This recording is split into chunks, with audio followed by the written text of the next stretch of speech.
It's part 2 of the complete Xenonauts 2 campaign commentary, and we're kicking off where we left off last time, attacking the Cleaner base, the headquarters of the mysterious Cleaner faction. They're up to something, not even sure what they're up to, but we're gonna stop them by killing them, no questions asked. The base offers a difficult situation because it has this central section with a long U-shaped corridor. And you get situations, well, like this here, where the enemy can open a door that's quite far away from you and just start shooting, and there we lose a party member immediately to that fire.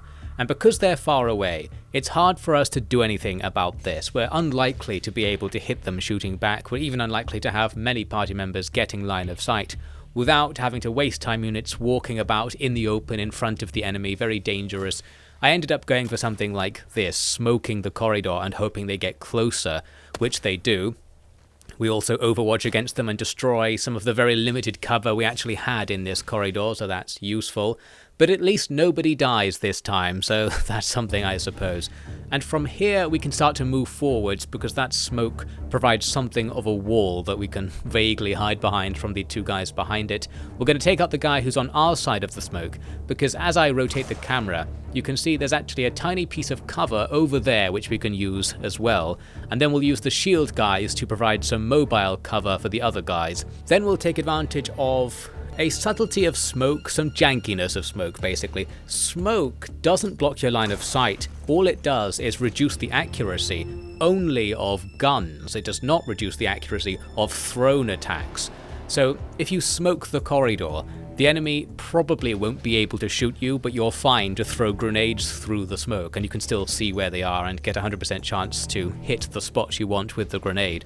So, by spamming forwards throwables, we have an easy time in this situation. We're going to suppress the enemy so they're less likely to shoot at us, and then shuffle forwards. My general goal was to get up to the door that enemy is beside, but we also need to worry about this other door on the side of the corridor, as proven by this. The enemy are coming through it.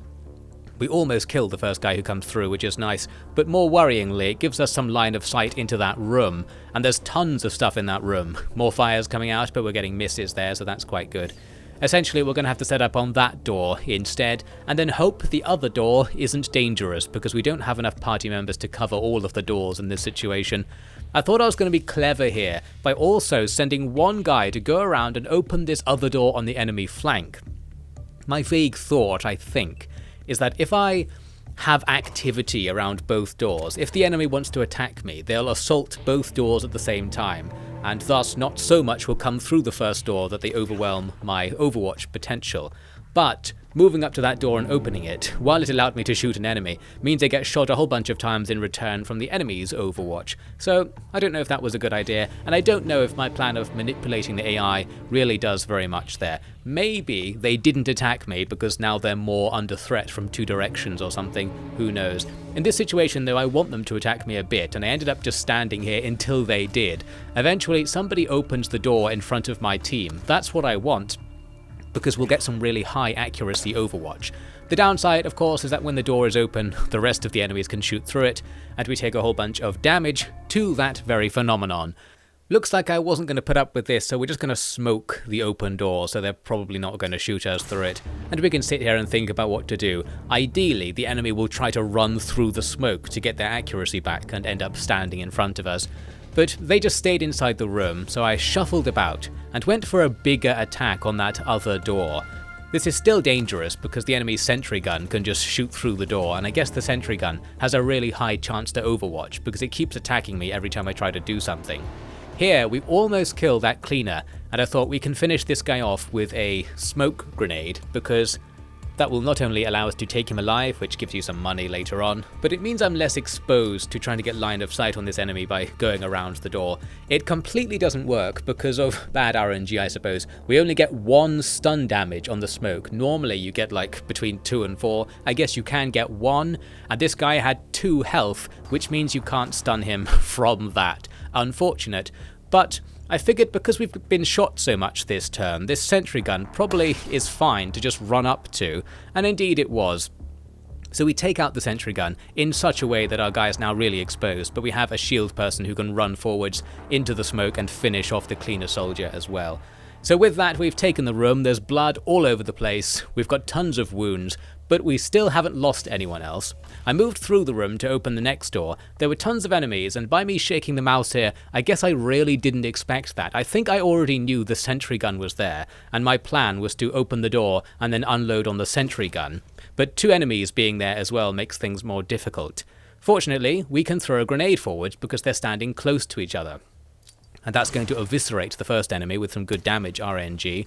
The second enemy is basically dead, and from here we can come around the flank with the team that I think I used to scout out the sentry gun before, to immediately take out the gun, leaving one suppressed enemy who of course can be taken alive for free with a melee attack. And that's that, we've secured another bit of the corridor, so we've got the whole corridor, now to go for the rest of the rooms. This next door was easy because of some good old-fashioned jank. We can shoot along the seams in the map, as I was ranting about in my previous Xenonauts rant. We shoot with vague line of sight on an enemy and get good RNG, so we kill them instantly. The weaker enemy is also killed by a sniper waiting behind this door back here. I was set up to do explicitly that. I didn't realise that second enemy would actually be there, so it was lucky we took them out. We progress through the base, and here's the final room. There are 2 sentry guns facing the door I'm trying to get through. A bit difficult, and we don't get the RNG I wanted on that shooting. And again, the sentry guns can just shoot back at me if I shoot at them, so it's an awkward situation. I'm just gambling here, we're not doing anything special. I'm just hoping I might kill them and they might not kill me as we blast at each other. We get tons of suppression there, removing a whole bunch of time units, and a wound as well. A difficult situation, but I'm able to take out the first sentry gun by adjusting my formation to make this shot. I smoked the second sentry gun so it couldn't attack me, and then, a bit later, we're still standing here at the door, the smoke's beginning to disappear now. I didn't go into the room because I knew this other guy was in there, I'd seen them sneaking about. There's a Scion soldier, and we're fortunate in that we're able to kill them with no overwatch and no status effects in particular from that type of enemy. They can take control of your soldiers, as you might have seen in part 1, which causes issues. I used the shield guy to soak up the overwatch from the sentry gun and then took it out, though the shield guy is now suppressed I think as a result. And then it kind of looks like we've captured this room. I had a bunch of guys run in, just thinking, well, maybe if we stand here it will just say mission complete, or maybe somebody will come through the other door. Actually, in the next turn, we discover there was somebody hiding in the corner, and during their turn, they would have had the opportunity to completely blast my shield guy from the back, the guy who's facing the other direction at the bottom of the screen. So I don't know why this enemy wasn't aggroed, or maybe he was programmed to wait in ambush or something, but he doesn't do anything until we're literally face to face with him. I immediately use a flashbang to suppress him, and now the whole team can come and try to do something about it. Our shield guy, because he was suppressed last turn, only gets half of this turn, so he can't move up and attack. I'm just going to sit there intimidatingly, and then we'll come up with the others to try and shoot. Let's Blast Him does not quite get the kill, almost there. My next plan was to use Mr. Target again, but there's a subtlety that rarely actually comes up. He's got no ammunition. This almost never happens to me in this game. You usually complete a mission before you finish the first clip on everybody's weapon. So because of that, I never really pay attention to how much ammo I have, and there was me being caught out. Luckily, somebody could charge in and go for the capture instead, which is a better option anyway. And we've completed the mission with only 1 casualty in the end, just the one we took right at the beginning. Everybody else took tons of damage, but we were lucky enough to not have that damage be concentrated enough to actually kill anyone else. So we come away half dead, but the cleaners are gone. And I think this means you get more money in the long run. It also mentions the plot behind the cleaners now. It's almost what I thought it was going to be, where I thought they were going to be like a second XCOM that you had to fight in the beginning of the campaign. It's more like they're the old XCOM, or the old Xenonauts I should say, but they ended up siding with the aliens after communicating with them, possibly due to mind control or something, so that's why you ended up having to kill them. And they're gone now, so I think that's all fine. Moving on, let's fight the aliens instead. There's an alien abduction mission somewhere in Australia. This is the mission type where you have a certain number of turns to save a certain number of civilians trapped in tubes. So the real challenge is just finding out where the tubes are to make sure you can do it before the time limit runs out. We get a great start because there was only 1 enemy near the chopper, and we managed to attack them with no overwatch and no status effects, the thing to worry about with those Scion soldiers. And we saw a couple of the objectives immediately, so we're in business. There's another Scion in the building next to us. I sent in the Mars rover.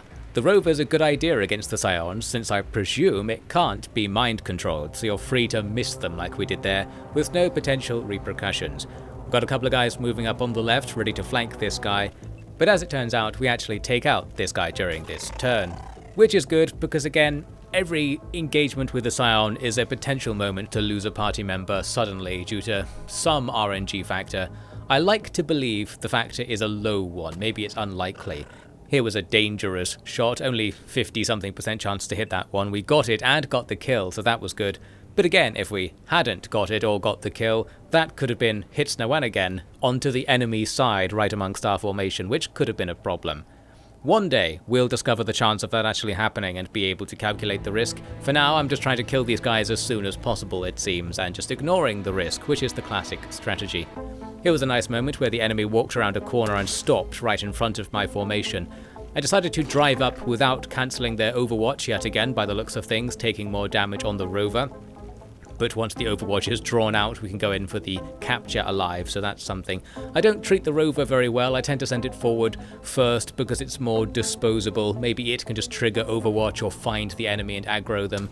Here again, it's getting shot at by this enemy at long range. This was a situation which was a bit difficult for us, because we need to cross this road and ideally capture this building that has 2 enemies inside to secure the 2 civilians in the road. But because the ranges here are a bit long, it's hard for us to attack, so I'm really just shuffling around. You can see I tried to use some smoke to do something.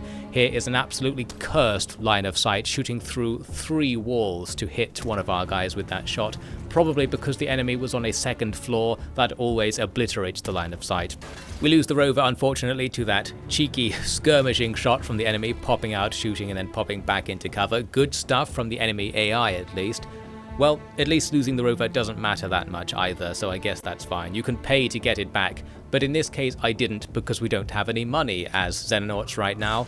What we're going to do is play things a bit safe. I smoked off the directions where the remaining enemies were, and just focused on completing the objective. We'll get the civilians out. We've already got 5, which is the amount you need. You get some bonus resources if you get some more. It might also affect the panic level as well to some extent. I feel like in Xenonauts 1, keeping civilians alive on maps did something, but because you can't reliably do that, I'd like to believe they don't have that being a mechanic. I don't know, but perhaps there's something going on there. As you can see, we just avoid damage. The enemy are just now wandering around, and the mission comes to an end with only 1 casualty, the robot. RIP, it did a good job. I can pay money to just rebuild it, but I'm not going to, because we only have $3,000. This is a very unprofitable enterprise trying to save the world. My investors should pull out, really. Our share price must be very low, and for some reason, nobody cares to give us money. We can see there's actually something going on over in the Americas by the white text that's appearing. The white text appears when UFOs are doing something, and those events are what increases the panic at the bottom. So the fact I don't have any radar coverage over there, and nobody's willing to give me their radar data, I suppose, means we can't do anything about this. You can actually just launch your planes into the abyss at nothing, and the planes have a short-range radar on them, so you might discover the UFO that's doing all that stuff and be able to stop them. And you usually have quite a lot of fuel, so it is safe to fly across the world like that. However, we didn't, so the panic increases. Here was a great new item we've unlocked through our research, the Advanced Tactical Module. All of our guys are carrying the tactical module, or most of them are, I should say, which increases the accuracy of your shooting in exchange for reducing your carry weight and taking up space. This upgraded version increases accuracy more, so I can just pay money to have almost all of my soldiers become more accurate. That's going to potentially save us a lot of trouble. But I have to make the money somehow, so we're going to sell some stuff. You might note I'm trying to keep 1 of everything, thinking maybe we might need it for something. You don't, as far as I can tell. You might as well just sell everything. The only thing you need is to keep a couple of alive aliens for the interrogations. And once they're done, you can sell them off as well. Who knows who we're selling them to or what they're being used for, but there are live aliens here and there around the world just doing their own thing. And we eventually get that upgrade. The thing to mention is that this is an upgrade rather than an item build. The game is a little bit inconsistent, where sometimes to use a new piece of equipment you need to make 1 for every soldier.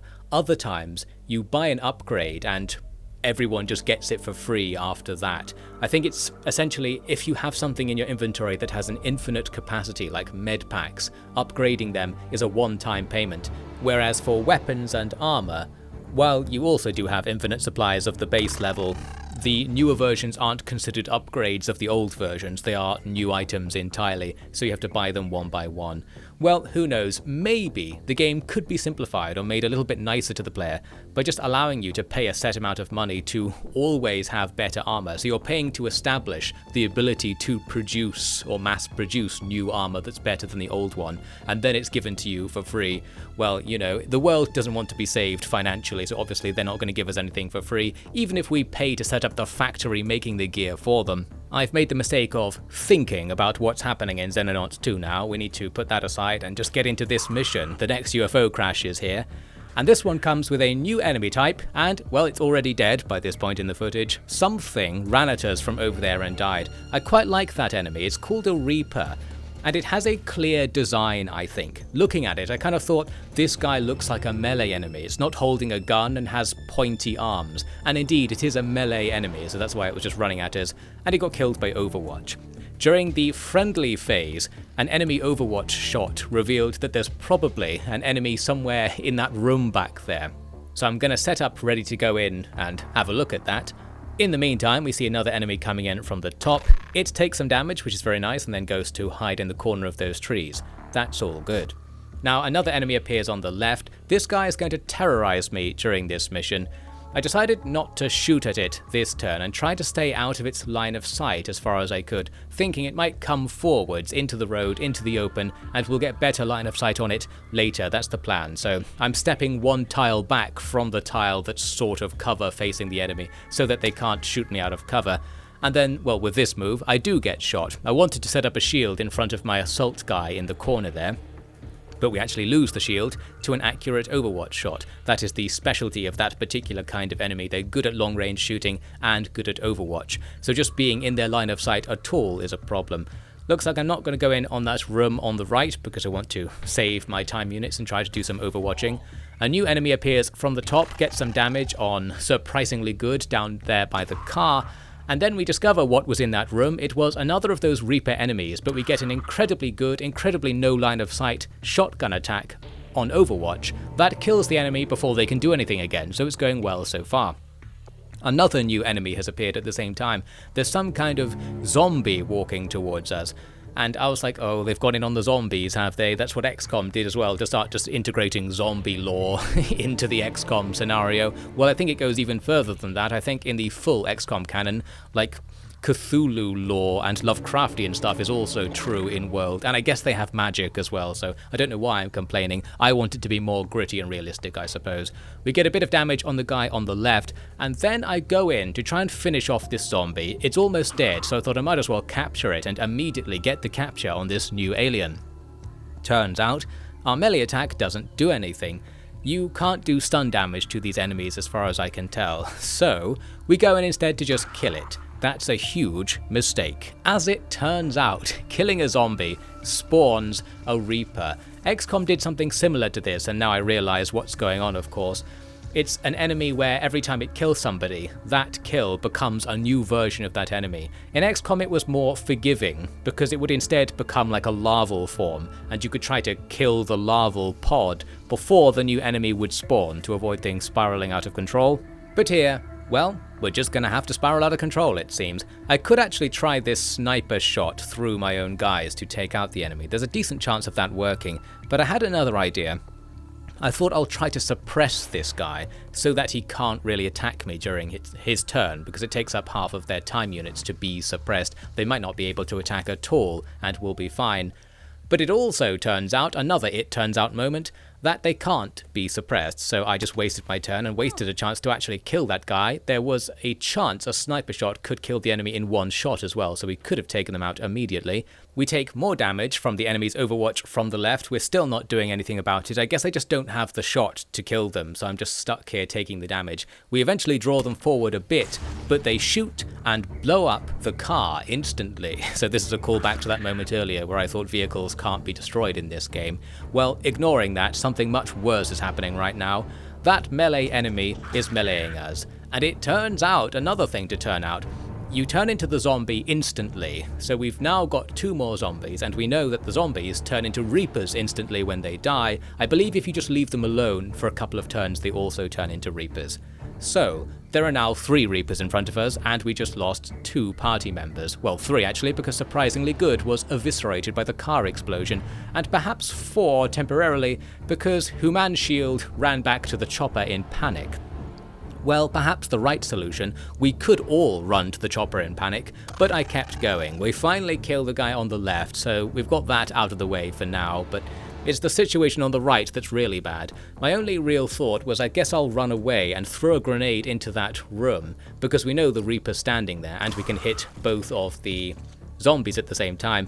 This might not be a good idea because I think the zombies probably have less movement range than the Reapers. So you would get more time to run away if you leave them in the zombie phase for a couple of turns and spend a couple of turns running away to put some distance between you, and then you'll be able to engage the Reapers at a longer range, or be more likely to have them run for a long time at you and take Overwatch fire.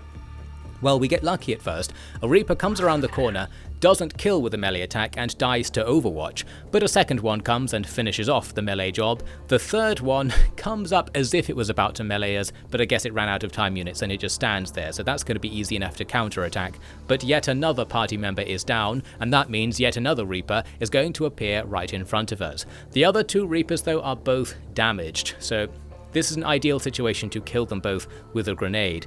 That does of course come with the downside that we don't get a Reaper corpse after the mission, but we've already killed one using conventional fire, so we don't need another Reaper corpse for the tech purposes.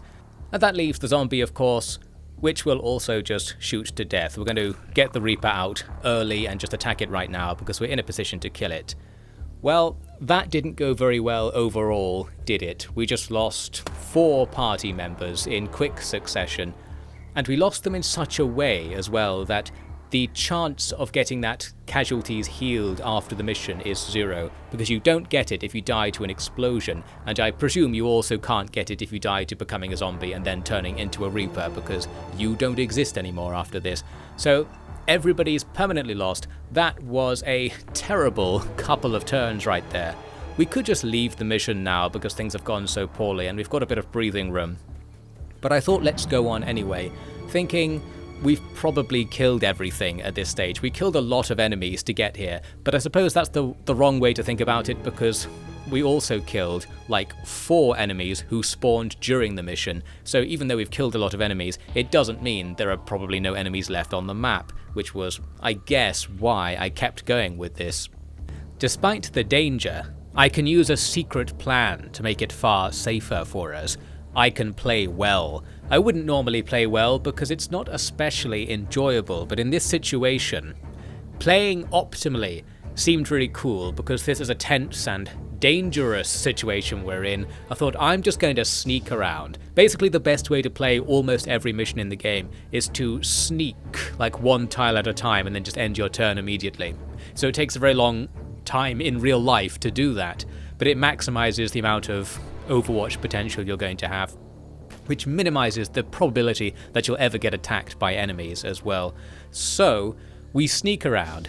Luckily, most of the remaining aliens were at the UFO, but there are quite a few of them as it turns out. We get 1 kill early on and take some damage in return. The good news is that we discovered that other Reaper in a position where they're far away enough that we can deal with them before they come into melee range. I don't even know if at this range, if I just didn't attack them this turn, whether they would be able to come in and still melee attack us. Luckily, we can take them out this turn, so we don't have to find that out the hard way. Then I just sat here outside the UFO for a while, because we saw there were a couple more guys inside. I thought they might come out and get overwatched at point blank range.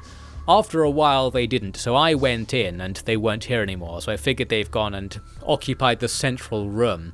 So we're going to set up on the door. There are 2 doors to this room on the right and left. I decided to commit entirely to the right. This was the wrong decision because somebody ended up coming from the left. I have got somebody looking to the left, so I would know if somebody was coming from that direction, but I can't do anything about it, and indeed we get shot immediately. Fortunately, the shot doesn't kill, and our return fire will of course be extremely effective at point blank range. We immediately take that guy out. But yes, my Overwatch on the other door was wasted as it turns out. Well, we stormed through the UFO from here, captured the pilot alive, and things went well after going very badly in the beginning. It just took a long time to do that. Luckily, in this video, we're cutting that out, so it's all fine. And there we have it, 4 casualties, a very hard lesson learned. It's one of these cases where I'm getting like the pure Xenonauts experience here, because the average player probably would have known how to deal with the Reapers upon seeing them, and would have just moved backwards and generally killed them more efficiently to not make that as disastrous as it was. But in the sort of in-game lore, where you're facing an unknown foe, only in your first playthrough, and only if it's on Iron Man, do you get the actual experience of facing an unknown foe. So that's what we got right there. Didn't go very well, but we also still won the mission, so that's something. Now we're facing trouble yet again from air superiority. We move into another month, and loads of new UFOs are just spawning all over the place, and we can't really cull them because we don't have enough planes, and more importantly, they're not good enough. Because we can't just take out enemy fighter squadrons, and we can't attack UFOs that are guarded by fighters like the one towards the left of the screen there. We have to pick weaker targets, and we have to try and attack them while the enemy's fighters are far enough away that they won't come in and intercept us on the way back to base or something like that. So we create a mission there, but I can't really go on it because the nearby enemy fighters will just destroy my dropship if I try to do the mission, so I just leave it. As I mentioned before, we need to get some more fighters, but it's not usually that easy because I think we've got the tech unlocked, but we don't have the space in the hangars to make new fighters at the moment. So even though we have the money as well because the month ended, it's going to take us a while to gear up and make space to make fighters. The other option, by the way, is to sell your existing fighters, but I didn't feel courageous enough to do that. Well, anyway, we do create a mission over in Asia. I was cautious about going to it because you can see the enemy's fighters are gunning right for my dropship, so I'm wondering, am I going to be able to get back to the base after this mission without the fighters coming in and just destroying everything? Well, we'll have to find out after this mission. Unfortunately, in my rush, we have once again triggered a night mission. We'll just have to deal with that. We get a good start with the alien who could see us coming out the chopper, not only not attacking us, but getting killed pretty fast. And then we have a better treatment of zombies here. This zombie comes in, and you can see that while I have half the team here, we didn't attack the zombie during our turn. We wait for the zombie to die during the Overwatch phase, and I discovered here essentially that this, I presume, means the Reaper now isn't going to get its turn immediately. So if I killed that zombie during my turn, then the enemy turn would happen and the Reaper would be attacking me. Instead, the zombie uses a turn to come and die to Overwatch, and then we have a turn to kill the Reaper. However, we're still learning something else the hard way. I thought I'll go in and stun this guy and take him alive. Turns out that they can Overwatch in melee. I didn't know that was an option. Well, it totally is, so if you just run up to them, they will do that to you.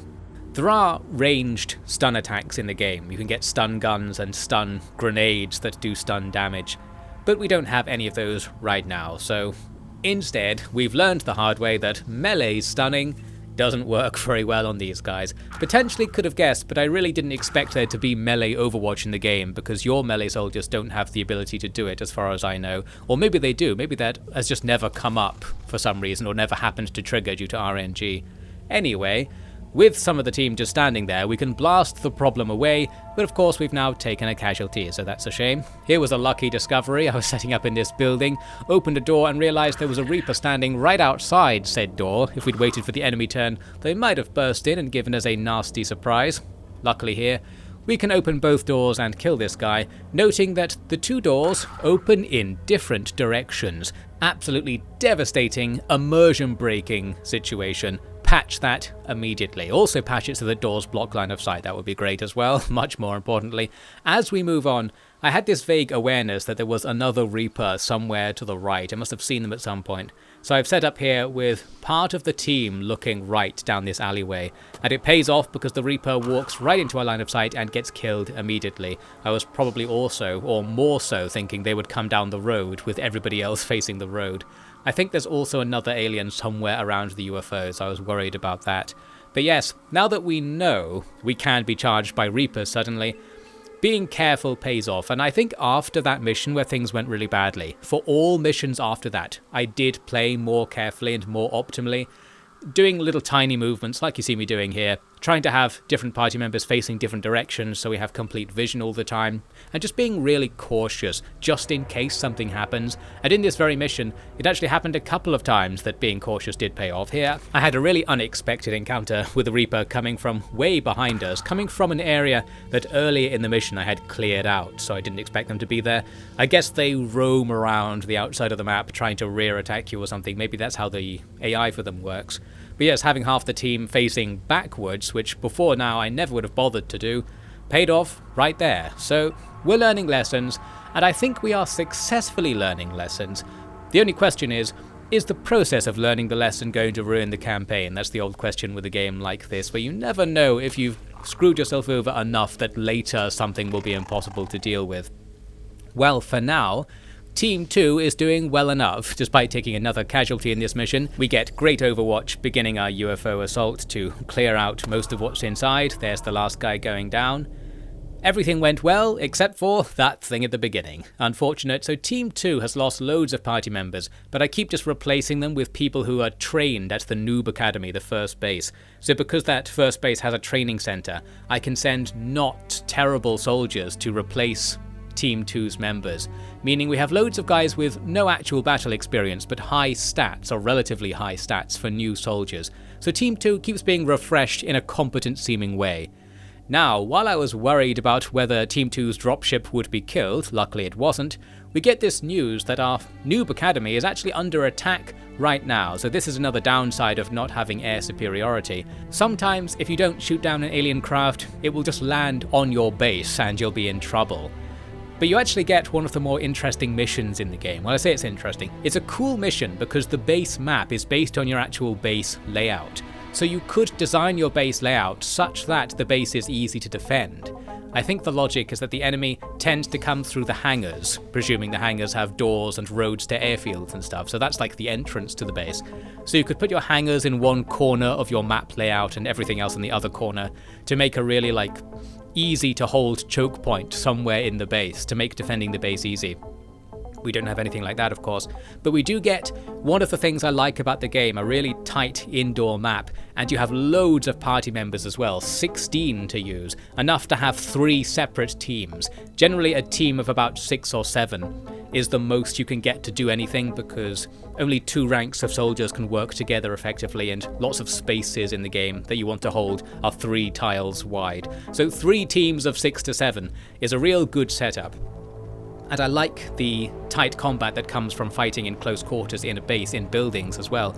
However, because the base missions are optional, they're a little bit of a time waste in real life because they take a really long time to do, and they're very avoidable as well. It would be faster to shoot down the UFO and do a regular UFO mission instead. Well, we'll see what I mean about it taking a long time. For now, I had a grand plan. I'd already checked out the medical center somewhere in the corner of my base, and I thought that looks like a great place to hold. So we're going to try and safely move the team towards that corner.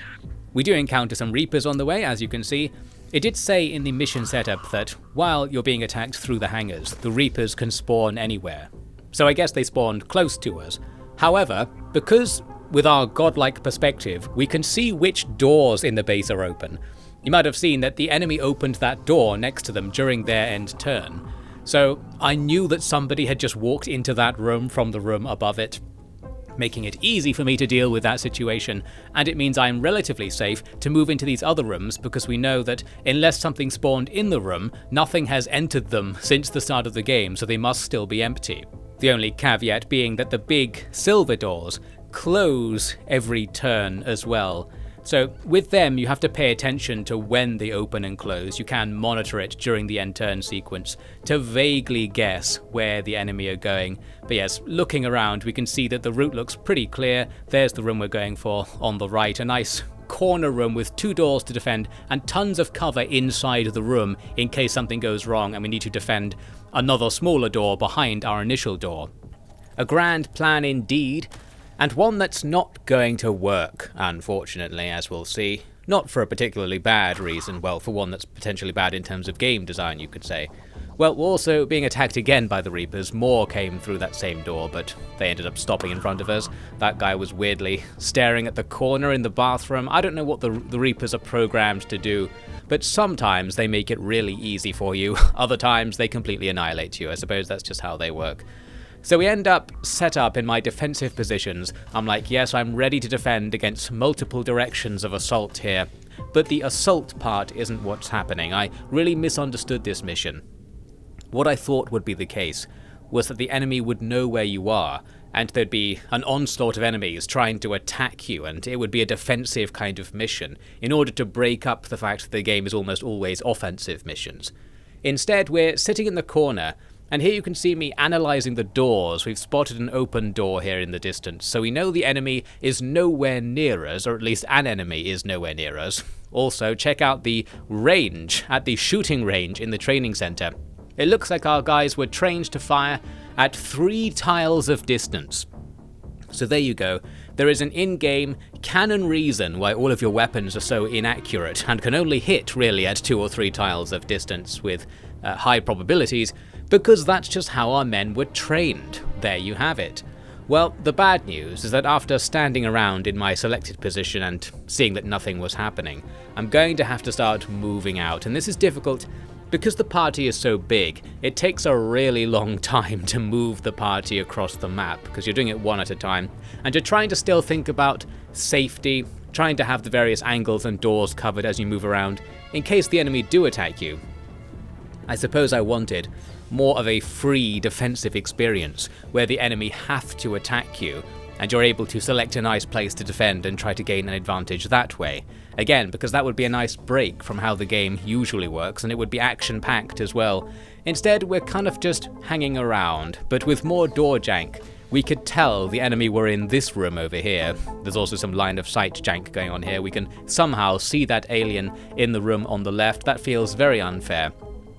Well, these new aliens we're facing are the Wraiths, but we're facing them in such a way that their unique power won't really matter. When they're blue and shiny, there's a massive penalty to firing at them, but I think it only really works if they're far away enough for it to matter. So when they're up close, the fact they're in this cloaked mode doesn't really reduce your accuracy against them, and you can just kill them like normal enemies, and we even took that one alive. So that's another interrogation research we'll be able to do as a result. Some more came into the room, and I could tell they were going to be here when I opened this door. You can see I smoked that other door because I saw somebody coming into the other room, basically. I thought they might come into this room, set up some smoke so I could look at the room without them being able to fire at me as they came in, and indeed I saw them come in.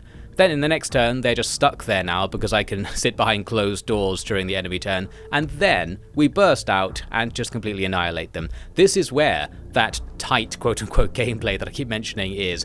Basically, by tight, I mean that the RNG is high. That's, I think, all I really mean.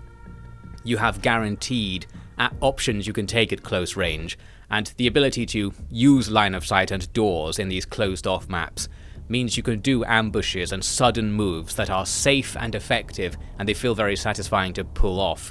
Well, a bit later, we're still exploring the base, trying to work out if the base really is under attack, as people claim. There's somebody using the treadmill in one of the rooms with this drone filming them for Instagram. I tried to throw a grenade there, hoping it would blow up the treadmill so I'd get a better line of sight, but we make these treadmills out of the finest alien alloys, it seems, so we can't just take them out with a grenade. And I'm reluctant to take the shot. I suppose this follows on from what I was just saying. Even if the chance is like 70% to hit, I'm like, I don't want to take a 70% chance to hit shot, because I don't want to be disappointed when that doesn't happen. And that's going to happen 30% of the time. So if you do that a few times during the campaign, you're going to make yourself mad and sad, and I just don't like it. So I'm really 100%-ish chance to hit kind of guy. I just want it to happen. In this case, I can make a rear attack during the same turn, which blows up the drone, and then we take the Wraith alive. And note that drone blowing up, because we can use that information later. Much later, I've moved all the way across the map to the other side of the base. The base is pretty big, moving towards the place where earlier I saw a door open, just thinking maybe the enemy's still there. And this is the part of this kind of map that's really annoying. It's really boring to move through the map. It's really annoying to not know where the enemy are. We need to install some goddamn security cameras in this place. Here you can see me looking around again because I heard a door sound and I was like, oh, the enemy are somewhere else now. Another door just closed somewhere. We'll have to look for whoever did that later. I was hoping the enemy might be here in this room, but they are not as we burst in. We can also burst into the hangar at the same time. This is an example of a little bit of patience running out. It would be better to wait until the other team was also in position to burst into this room before I burst in from the rightmost door. Instead, we just go for it. And here we shoot this alien drone that's hanging out at point blank range, taking a bunch of damage. So I could have learned earlier from the fact the drones explode that you shouldn't attack them at close range. We also now learn they can shoot back at you. I figured they were just healing drones, that's what it looked like they were doing, but they also have a machine gun. Luckily it misses a whole bunch of times at relatively close range. We'll see that again in a second. And now you might be thinking, I need to move away from this drone before I attack it. No, I'm just going to take the hit from the explosion. I think this might be because of my patience being expended from moving across the map. You get, like, immersion broken. I just stopped caring about the game entirely because the game's annoying me now. So I was just like, I'll just take the damage. Like, if I die, fine. I don't even care anymore. I just can't be bothered to click another time, that sort of thing. I think I actually had to take the damage because the guy with the shield had no movement left. But I certainly would have not cared to lose some random guy at this stage, that's what I'm saying. We need the enemy to really press against you if they're going to bother attacking your base.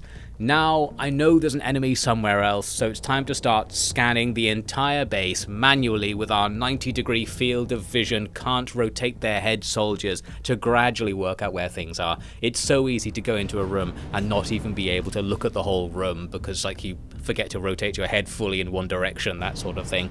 You can see what I resorted to. I figured we're just not going to move around safely. I'm going to leave the party somewhere. I'm going to have someone with a handgun just sprinting around the base, looking in all the rooms. If they get ambushed and die, well, there you have it. Well, at least I got to find out that the enemy is here somewhere. And here was a case where I'm moving a few people into this radar room, and we get decent line of sight on the room, but you know what we don't get line of sight on? That little section just off to our right in the corner, because I forgot to have somebody explicitly look in that direction as they went in. And this is the sort of thing that I didn't like in Xenonauts 1 and modded out when I played Xenonauts 1. I gave the soldiers 170 degrees field of vision, which I think is about what a human has if they're not wearing an obscuring helmet. I think actually in Xenonauts 1, it did actually account for whether your helmet would obscure your field of vision, and you could change it based on what helmet type you were wearing. But here, we're portrayed as all having a standard helmet, so I don't know, maybe they all have relatively large blinders on either side so you can't look to the sides. And glass doesn't exist, I suppose. Anyway, as you can see, there was an enemy in this room. They shot us like 10 times and just missed every time, so I don't know if we're getting good RNG here or they're just really inaccurate. But basically, we get away with being ambushed from the corner, and we end up winning the mission with a few nice things captured, including those alive aliens. But I came away disappointed from such a cool mission concept because it took a really long time. Obviously I cut almost everything out in that footage, but that was actually a really boring mission with a few interesting fights in it. What I wanted was a continuous sequence of interesting fights, turn after turn. And that's what I thought I was going to get, so I was disappointed by not getting it. A normal mission would be more action-packed. And we are going for a normal mission right now because the alien fighters seem to be far enough away that I could probably sneak out and do this mission. We've also now upgraded our dropship, which allows us to take 12 party members instead of 9. An interesting thing about the upgraded dropship is the reason you could only take 9 before was because the game says your helicopter was too small. But when you get the upgraded one, it actually becomes smaller on the map here, despite having a larger capacity, whereas the big helicopter just has loads of empty space that you can't put party members in. So there's some more little immersion breaking jank going on there. I feel like the bigger one should be bigger, you know, or something. Or you should start with the ability to deploy 12 party members, something like that. There are some design decisions that go into such things, but I suspect it was balancing decisions that went into it more so than design. So by design I mean, like, you might want to start the game with the player only having, say, 5 characters to make it easier to learn the game because there are fewer possible strategies. and then work up to having 20 characters for action-packed complex strategies later. Well, 9 is okay, 12 is okay, but make the dropship model a bit bigger. At least give it a pilot, at least put some cameras on it, give it line of sight. Even better, give it a gun. That would be a cool thing to do, wouldn't it? I said I wouldn't rant, so let's stop. Let's say something about the mission we're actually looking at. In this one, there was a massive roof in the middle of the map where we sniped things throughout the stage.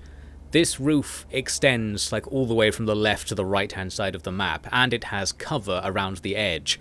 So it's absolutely perfect. We can use snipers up here to get sight lines everywhere. I think I have 3 snipers in the squad, and this is probably by the point in the campaign where I always take at least 3 snipers. Snipers are OP in my opinion, or at least they're reliable and good. If you had only snipers, I think you'd probably be just fine actually. Get a couple of good shots here, including this one that really looks like we're shooting around a corner right there. It even said the line of sight was blocked, I think, there. Well, I don't know. We're up above the enemy, and that does something to line of sight. So we're getting a 100% chance to hit shots on enemies in cover, which doesn't really work with other weapons, but this is how it should work, because you can aim at a part of an enemy that's not in cover if they're not in full cover. So I'm of the opinion that a 100% chance to hit somebody who is behind cover should be possible. It should be possible for all weapons, I suppose. I don't know. We're not going to rant about that. This is a whole different topic. You just take the numbers as you get them. Try not to wonder why they are what they are, although it is tempting to wonder when you're trying to make it so that you can't get shot by the enemy. By and large, just don't even let the enemy shoot at you. This avoids any cover jank for the most part. So here we take out an enemy as they tried to leave the UFO. Then I absolutely stormed in, taking out like 4 enemies, because now that we have 12 party members, you can storm a UFO really efficiently. You have so many options. You can even afford to run in and miss point-blank range shots and still have somebody else who can run in and try again. So it all went really well. But now we're back to the part that's not going so well, the campaign map gameplay, where you can see the white text all over the map. The enemy are raising panic constantly, and I just can't stop them. Our planes suck too hard. If their fighters are in the air, then we can't really deploy anything because the fighters will just take us out. And if their fighters are escorting the ships that are causing the panic, we also can't take them out right now. I might be able to do it with a manual resolve, because manual resolves are a lot more powerful. Actually, yesterday, as I record this, I saw in the patch notes for this game, they actually patched something about auto-resolve that was making you get worse results than you're supposed to. So once again, this playthrough is on hardcore easy difficulty, the easy difficulty before they patched it so that enemies are less accurate and there are fewer enemies or fewer reinforcements and there's timer missions. They even patched it to actually allow you to change the timer yourself. So a lot about it is easier as of, say, yesterday and just recently compared to this playthrough. I certainly would have played it on the next difficulty up at least, if we had those options right now, because I do think the game is kind of easy, but it's really just because I've got into this groove where I never let the enemy attack me, and my characters are good enough that I just always kill them before they kill me. So the positive feedback loop thing has unbalanced the game basically. Now it's in my favour. The thing that I was worried about happening has happened, but it's the good worrisome version, the version where the game gets too easy because you played too well. An impossible to balance thing with positive feedback loop games, of course. Let's rant about that another time again. We are right here, doing some more air stuff. You might have seen me there trying to switch out some of my torpedoes, or switching out missiles for torpedoes. You can choose to take torpedoes into battle instead of regular air-to-air missiles, because they do more damage to large ships. They just tend to miss or something. I don't know how it affects auto-resolve though. Well anyway, I was doing a test there to see if I could take out that enemy group now that I have one of my upgraded fighters available, and the answer was no, but you saw me do a manual resolve and then the mysterious retreat trick, where you can just teleport out of the enemy's line of sight at point blank range and not die. Very useful. It's so forgiving, not only because you can just do that and automatically not lose a plane, but the fact it lets you manually resolve a fight after auto-resolving it as well if you don't like the auto-resolve. Ridiculously forgiving in a game that's sort of not forgiving aside from that. For whatever reason, the air combat is strangely nice. So we're really getting away with it, I suppose because it's so important, because everything in the game is gatekept behind being able to win most of the air combat. The developers kind of need even complete noobs to be able to win the air combat, otherwise they just won't even be able to play the game at all. So I suppose that's what they were thinking. Now we have an engagement at last. In this one, we're doing something tactical. I smoked all over the place because I couldn't really fire at the enemy during my first turn. There's too much heavy cover on the map. The smoke tempts the enemy forwards because they can't shoot at me either. So we both close in on each other. And then once we're like so close that we can just run in and start blasting at point blank range, we run in and start blasting at point blank range, but we get bad luck there, missing 6 shots of like 50 to 60% chance to hit each. So that was unfortunate. It might be because the smoke still reduces your accuracy if like you're in it at point blank range. Not quite sure about that. This other enemy at least can be damaged and then taken out with some stun attacks. And then it's a similar deal for the other enemy actually. I just had all of my stun baton wielders going wild on this guy. You might note I've got 3 of those as well. That's pretty much my setup here, is to go 3 snipers and 3 shields. Because those are characters that almost always hit their attacks, they have really reliable strategies. So one's great at all of the shooting, the other one's great when the enemy are close by. So going 6 shields, 6 snipers might be a good setup as well. But I also go 3 assault, 3 riflemen, so we've got a really balanced setup if we ignore the fact I haven't taken any grenadiers most of the time, because I don't like the grenadiers. I think I sometimes have 1 instead of the 3rd rifleman.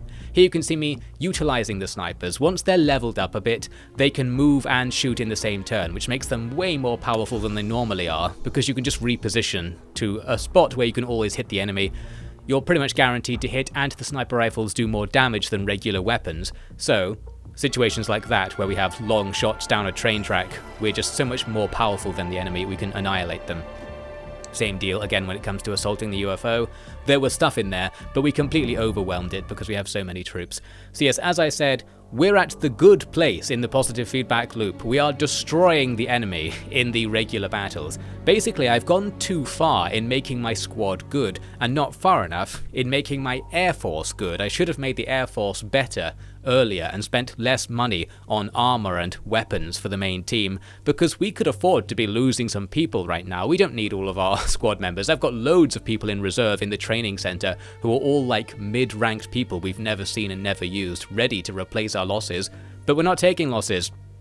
So here comes another Phantom Interceptor. Had to decide there whether I wanted to make the Dragonfly dropship for the second base instead. We can make the second base more powerful by allowing them to take 12 party members. It's one of those things where, even though you're adding 33% to the party's size, you're adding like 100% to the party's power, because those extra party members can make radical differences. Like having 1 extra person might allow them to take an action that changes the chance of you being shot during your turn from 100% to 0%, just because you had that 1 extra person do something, like close a door or throw some smoke. So really getting a couple of extra party members is devastatingly powerful for you, so it's a great upgrade to get as soon as possible. But I think I didn't actually. What I'm doing is trying to get better aircraft weapons as well. You can not only upgrade the planes, but you can give them better guns. This is something I hadn't done at all because I couldn't afford it, and it seemed like I didn't need it until I did. So we're going to start gradually working on giving our planes better guns and better missiles as well. But it's very expensive. It's as expensive as replacing the planes or upgrading the planes from Angel to Phantom. And that was what I was mainly focusing on. Here, I've got 2 Phantoms at our first base. It was time to finally try and use them for something. I wanted to see if they could take down this enemy interceptor. This is the better version of the enemy fighter, and you just about can, although one of the Phantoms gets almost killed. Again, I would probably get a better result in a manual resolve, and a bit later we'll see me finally getting into and working out the manual resolve system and using it more to do some more sneaky things. We've got the upgraded torpedoes by the looks of things, and we can replace the gun ports on the Phantoms with torpedoes to make them more effective against big enemy craft, like this abductor that's moving past. The abductor, you might have seen, it said it was on a resupply mission, and I noticed that. I remembered that from Xenonauts 1. Resupply UFOs are going to alien bases, so if you see one, that means there's an alien base in front of it somewhere, so it's pointing towards North America somewhere. The aliens have a base. We haven't discovered it, but what I probably could do is send a plane there and fly around North America until they saw it, and that would unlock the base attack mission. But we will see the base attack mission later as it happens. The main problem I have right now is that if you put an Angel in your flight squadrons, the Angels are too slow to catch the enemy's abductor aircraft. so you just can't intercept them unless they happen to turn around and make some weird flight path, which they sometimes do. Along the way, we at least shot down a lesser enemy aircraft, the Observer, somewhere near the second base, so there's a mission available there. But yes, I spent a long time actually just flying around chasing UFOs. They were constantly going in and out of my radar range, and I was looking for them here manually with our flight squadrons. And we're losing more and more panic, or gaining panic I should say, losing money technically in the long run for not shooting down these UFOs, and of course losing the opportunities to do missions from shooting down the UFOs, which means you're losing experience points, you're losing alien materials to upgrade your stuff. Could be a problem here. We're in a bit of a difficult situation, but I just have to wait until it's easier for me to do this basically. I've made this bed, let's lie in it and see what happens when we wake up.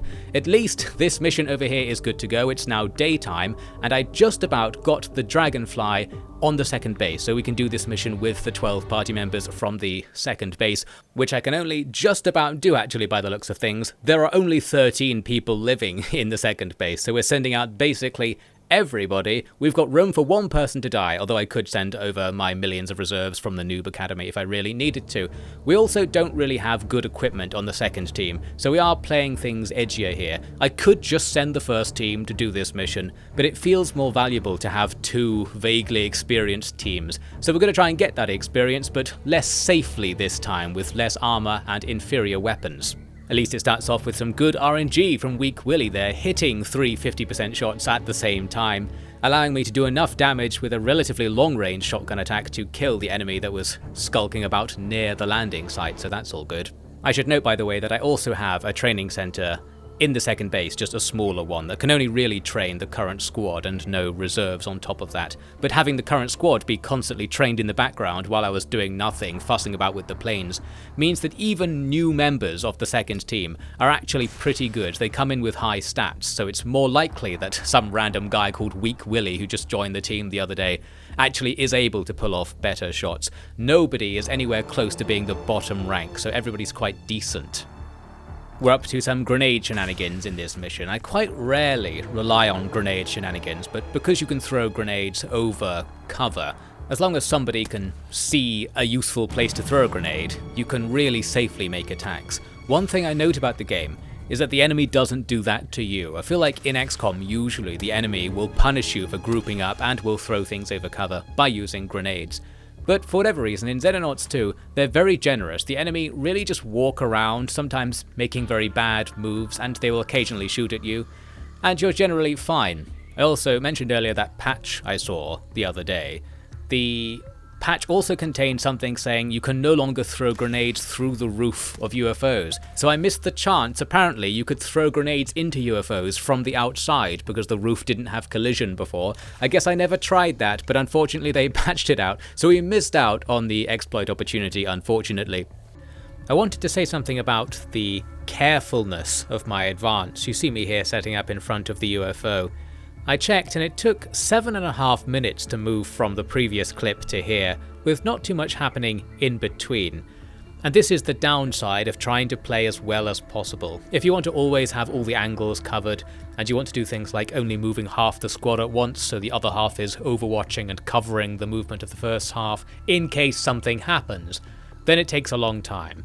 And usually nothing happens, so it's usually not worth doing it, except for the times when it is, I suppose, just like in real life. Well, all I'm saying is, I'm complaining about this because it takes too long to play well. I've ranted about that before. But in this case, I want to play well, so I'm doing it the hard way. And there is a sort of tension to it as well. Once we get into the UFO, it takes another full 3 minutes to move one movement range's worth of movement to get into the final room, because I was really carefully checking all the doors and corners. You can see me here set up around the teleport, ready in case somebody teleports down from the top floor to the bottom floor. And before that, I'd been standing by the doors in case somebody came out of the middle room, things like that. Well, here we are making the final assault, a long time after the main action of the mission towards the beginning was over. And here we're going to have a slow ending actually, because I wanted to capture this alien in the corner alive, but we lacked the stun capabilities to do it really. I've stunned him a bit, but what you can't tell is how much stun damage you've done so far. You have to get the stun damage above their remaining HP pool. and you have to remember what numbers appear over the top basically to vaguely add up in your head how much stun damage you've done to them. In this case, I was determined to just do all the stun damage I could to see if I could capture them, so I was savagely smoking myself to gradually stun the alien a bit. And we take that guy alive, and that is important because that was an alien officer, which is distinct from the other ones, and I think you have to capture at least one during the course of the campaign. So we did it at the first possible opportunity, actually. Here I am going to auto-resolve another UFO, and we see an example of the glitch that I think was patched out. In the auto-resolve, it says that I didn't fire any of my missiles, but if you manually resolve, you'll see that happens on the first frame, essentially.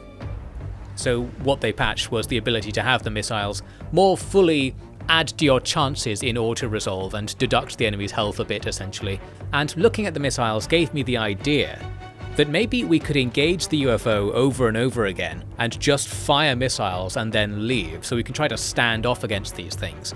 Here I am, I think the second or third time I tried this. Basically, I kept sending interceptors against this abductor UFO in particular to see whether it was keeping the health loss from taking missile damage. You can see it's lost all its armor, but I think its health gets restored in between combats. So by sending multiple waves in against one UFO, you can take off some of its health, but the rest will regen every time. So you can't do what I was trying to do, which is constantly going back to base, getting more torpedoes, and then going back into combat. Here was another thing I tried. Attacking from 3 sides. You have the choice to try and do this at the start of a combat.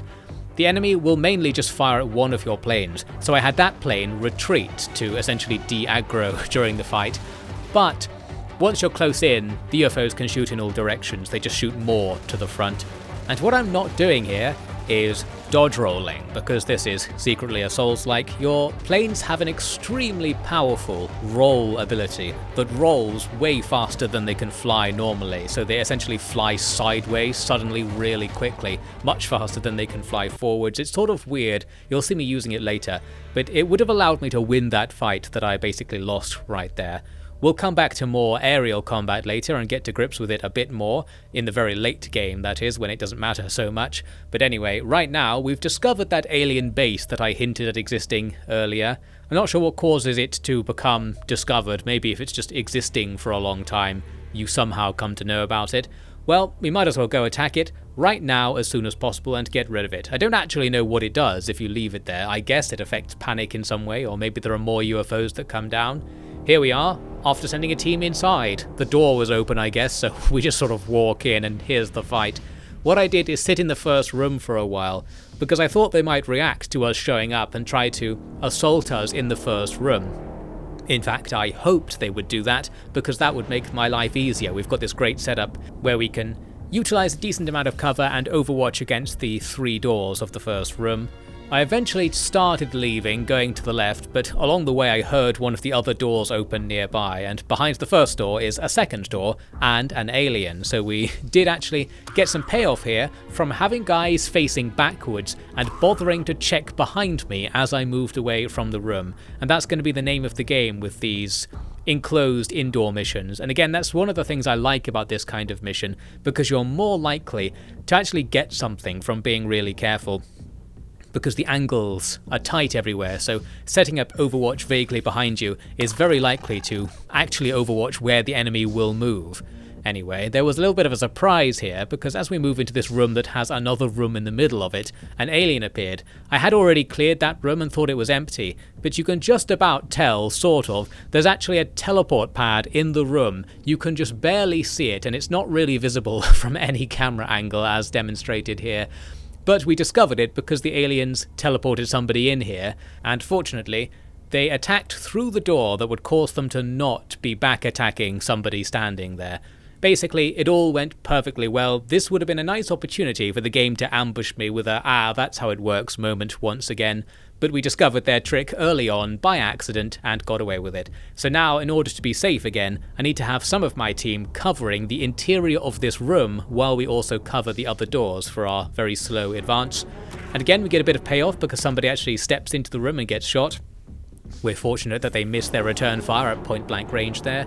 And there's a little clue. You can see that at the end of the enemy turn, the camera just jumps off into the middle of the fog of war. I think it's because the camera shows you aliens who have teleported in the fog of war. So while you don't see normal movements, a teleport makes the camera teleport over there as well, giving us a clue that there is a teleport over there and that the aliens are moving, although that doesn't mean they're moving towards you. I believe the aliens essentially move around just randomly when they're not aggroed onto you, so it's not that useful as intel goes. It just feels a little bit exploity that you can sort of hear something in the fog of war. And we're going to continue on that topic right here. As I'm moving through this corridor, I stopped because I had been hearing throughout this mission a sound effect. And I started to realise the sound effect was changing in volume, and I thought, what is that sound effect, and can we use it? Therefore, here I am in the menu to turn off the music and listen more closely for this sound effect. I think I might have been trying to listen for it to see if it was happening in the pause menu as well, and I believe it does. You probably can't hear it in the audio, but there was this weird little sort of hissing sound you hear occasionally, and it changes volume based on where the camera is. And as it will turn out, the thing that I suspected about this is true. I suspected it was a noise being made by an enemy, and you could use this sound to guess where the enemy were. I don't know if this is particularly intentional as a way to use this thing, but, well, we'll see later. It's actually caused by an idling animation of a certain enemy. I eventually put the music back on and just went on with my life, trying to ignore the sound, but there really is something to be discovered there. A bit later, we have another nice moment of safety where half the team is just watching our backs, and indeed somebody was sneaking up on our backs here. This was another case where the fact the alien base has a lot of double doors makes things really easy, because an alien will move through one of the double doors and then stand in between them, and if you were watching closely, you'll know that they were standing there, because the door movement is shown to you even if the alien movement isn't. Hence, we get easy kills like that one right there. Now we carefully move up to move through the next door in this corridor, and we'll see an example of Overwatch safety. My two characters at the back turn round to face backwards, not because an alien is likely to be there, but that's because if an alien comes through the door to the front, you don't want your third row of characters trying to Overwatch because they'll just shoot your own party members in the back. I learned that the hard way in Xenonauts 1, and I really didn't experience any trouble with it in Xenonauts 2 because I was so cautious about it the whole time. You can actually turn off Overwatch so that your soldiers won't do that, but then you have to turn it back on later and you have to remember that basically, so it's easier to just have some of your party members face a stupid direction so that they can't really participate in the fight. Now moving on, let's resolve that mystery I was just talking about, the sound effect thing. I came into this room and we get a nice Reaper discovery where this guy clearly hadn't aggroed onto us until we're so close that we're guaranteed to kill it, but more importantly, I noticed the sound effect playing again. It plays whenever the Reaper changes to a slightly different idle animation and looks around for a bit. I think it's like sticking its tongue out and it makes a slight hissing sound or something like that. And that plays every now and again in the background, and you can indeed use that to determine where a Reaper is. I don't know if it's the only enemy that has a sound-producing idle animation, but there really is some kind of potential exploit or maybe intended mechanic there. You can magically hear enemies through the walls.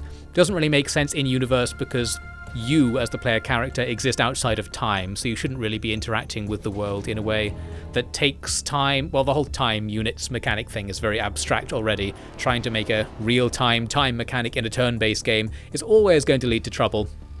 But whatever. Interesting to discover that. I don't think it ever really came in useful to detect a Reaper via that method, but it certainly could. As we begin to move on through this room, I'm going to do it again. I'm going to be annoying and say, hey, look at how nothing's happening. This was another one of these missions where I kind of thought it was really good and I was getting into this whole tense movement around a scary base sort of feel. The problem is, not enough happens, and this is to some extent potentially due to the difficulty level where there are fewer enemies. We're in a situation here where we're strong enough that I want the enemy to just attack me, because that would feel cool, it would be action-packed, I could use all my characters for something. Moving around carefully is fun when it pays off, and it proves to have been useful for me at least.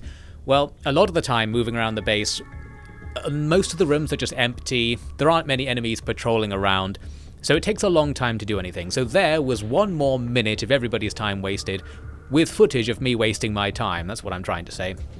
It would have been nicer if the base was smaller, or there was more to do in the base, I suppose, because while I really liked the fights that did happen, they didn't happen that much. Well, here was the most difficult part of the base mission actually.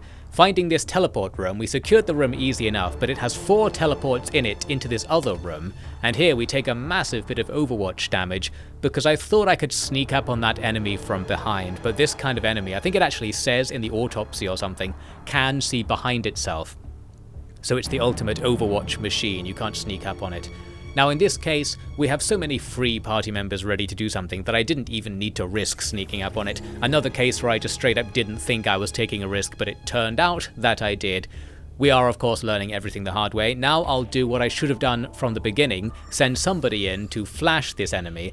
The only reason to flash it now is that when I fire at it, it might not die and it might return fire, so having it be suppressed while I'm firing at it will make life a bit easier. As it turns out, we don't need to do that, but that level of safety would have been good before I got shot down to 3 health here. If that hadn't been a high-ranking party member who get extra health, that would have been a casualty. So we move on and secure the rest of the room because everybody can rush in.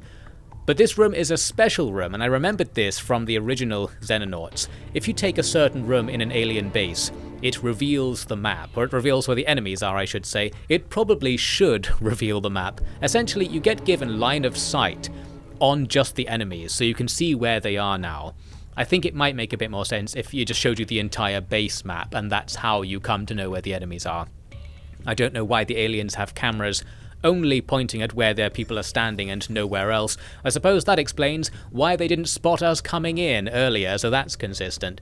The only issue with this nice little mechanic is that in order to keep it going, you have to leave somebody in the command room, so you have to reduce your squad size if you want to see the enemy in this way. Totally worth it, but the actual problem is that it's a tiny bit janky. I can't quite tell what actually triggers the ability to see the aliens. Like in this turn here, we can't see them despite having tons of guys in the command room.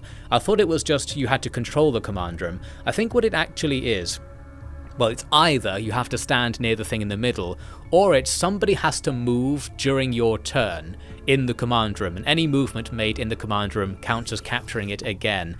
I guess because they want it to cost time units to look up where the enemy are, but there's no action for that, so you just have to waste some time units moving around to represent it. I don't know, it feels like it might be a glitch or something, who knows. Well, with full knowledge of where the enemy were, we just sent our entire team to kill them one at a time. It took a long time, of course, so luckily we're cutting that out. It was pretty boring in retrospect, but it was still one of my favourite missions. I really like the potential of those interior missions to be really tense and essentially do everything I think the game is trying to do but better. But I think it needs to be balanced differently, or the AI needs to work differently to make it a little bit more tense and interesting. It probably would be more interesting if you only had like 5 party members or something to make it very challenging at the same time. Well, while I was ranting, we failed another UFO interception. We still need those plane upgrades, and that UFO was coming right for our main base, so we again have to defend the base. And this was right after the alien base attack mission, and I really couldn't be bothered to do another gradually moving through a base mission. Despite me saying that I like them, I also dislike the boring parts enough that I didn't even want to do it. So what I did was, well, this plan here. I just sat in the deployment zone so that I don't have to move anywhere and just kept clicking end turn. What I hoped is that maybe the aliens will eventually stumble across me and I'll get to fight them.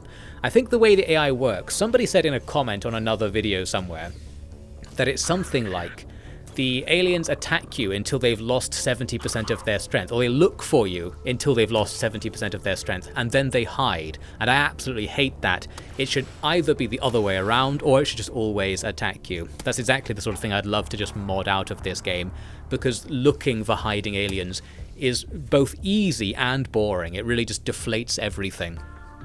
Well, anyway, you can see in this situation, my plan did work because a group of aliens are in the next room, so they're trying to get in here, and we're just letting them come through the door and having all of our Overwatch go off at once. Because everyone hasn't moved at all, they're going to Overwatch as soon as they can, so you can see the enemy takes like one step and then just gets shot immediately. Doesn't necessarily make sense, like how come I can't shoot them if they don't move at all? I don't know. The abstraction of what reaction fire is and how the Overwatch reflex system works is back at it again. Don't worry about it too much. They have to move, otherwise I'm not pulling the trigger. Well, eventually, we shoot our way into the room and kill everybody. We did take a wound along the way, as you might have seen, but most of the enemy's return fire didn't do any damage or hit the cover or hit our shields. We were in a pretty good position. So, we've got this early fight that went really well, and I was like, that was satisfying, that's what I like to see. But the problem is, I now know that I've secured this room here. That was probably the alien attack force. That might even be 70% of the entire force attacking, since it's just one UFO's crew on easy difficulty. And the prospect now is to go through every room of my even bigger than before base and try to find somebody hiding in the corner. In order to not do that, I utilize a special ability that I've had the whole time, but now it's time to use it. In your game file for Xenonauts 2, there's a separate exe or a .bat file or something that launches the game in cheat mode, and well, this is what cheat mode is. You can press Y, I think it is, or one of the keys on the keyboard to just teleport around the place, and you get a bunch of extra info as well. I looked it up and it said you can press V or something to just skip a mission, so I could have done that if I really didn't want to do this mission, but I was planning on cheating a bit less than I could have. We're going to essentially simulate me putting security cameras in our goddamn base by having somebody teleport and look in all of the corners of the rooms, hoping to eventually find out where the enemy are. And I thought, at least if I know where they are, I don't have to search every room, we can just gradually move towards where they're standing. And in my experience, once the enemy AI sort of turns off towards the end of a mission, they'll just stand there the whole time, they won't come and find you. So we find out where they are, but then, rather than moving there, I thought, well, I've got the ability to just teleport my party now. Let's just say that I did move over there and start teleporting people to just engage in the fight this turn instead.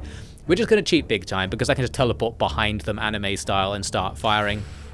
Interestingly, in cheat mode, it tells you the suppression damage on shooting, which is interesting, so that's another hidden health bar, if you like, on top of stun damage, where you can build up a meter in the background to force a weakness upon the enemy. Handy to know. While I was sitting here considering how much I was cheating, I thought I'm going to cheat a bit less than I could again. I'm going to kill the enemy using only grenades. That means I won't get any money or loot for killing them. And I think it also doesn't train up your party members' accuracy or something because you're not firing at them. And also you lose up the opportunity to train time units by not moving. Actually moving across the map does level up your characters, so skipping that part is losing something for me as well. And to make it even less cheaty, I decided to grenade myself towards the end as well. So we get the final kill. We'll have minimal loot from this battle, and we'll come away with a couple of wounds that realistically we wouldn't have got if I'd done it manually, because we would have been sending the whole team after one enemy. Well, that's probably a decent auto-resolve of sorts there that we've simulated through cheating. We also get to see where the UFOs are, looks like, with the cheat mode on, so that's a bit of extra knowledge. Not that it was particularly useful to me right then. Well, soon we go into the next months with the cheats now disabled again, and it's finally time to upgrade the planes. We can get the Gauss guns on the planes, so this will make their main guns much more powerful. We've also upgraded various armor things as well to give them a little bit more health. And now I need to make a new plane. We have to do some inventory wrangling here, because the base that's making the plane doesn't have the materials. You don't have a shared inventory, so you have to go into the inventory of a different base and say move your stuff to the other base. This takes a bit of real world time. It's the sort of thing that needs to be automated away instantly, so if you just don't have the materials in the base you're building something, it'll say, do you want to just use the materials in the other base and add 2 days to the production time? And I would click yes. You can do that manually now, but it's a little bit annoying. Or go full hog and just have a shared inventory.